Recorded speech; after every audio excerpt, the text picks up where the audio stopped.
మాతృభాష తెలుగు.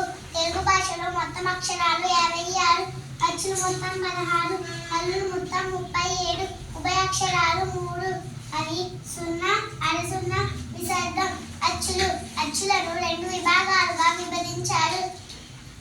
అవి హ్రస్వాలు, దీర్ఘాలు. హ్రస్వాలు ఏకమాత్ర కాలంలో పలికే అక్షరాలను హ్రస్వాలు అని అంటారు.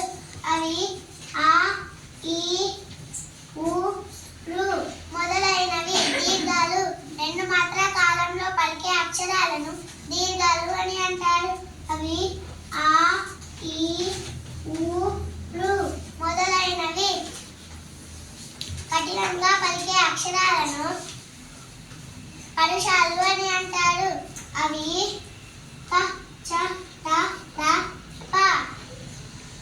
తేలికగా పలికే అక్షరాలను షడలాలు అని అంటారు. అవి గ, జ, డ, ద, బ. వర్గములతో ఉండే ఒత్తు అక్షరాలను వర్గ ఇక్కులు అని అంటారు. అవి క, గ, చ, జ, ట, ద, ద, ద, ప, బ.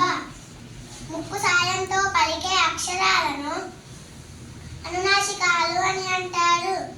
అవి ఇజ్ఞ, ఇని, అన, న, మ. అంగుళ సాయంతో పలికే అక్షరాలను అంతస్తాలు అని అంటారు. అవి య, ర, ల, వ, అల, బండిర.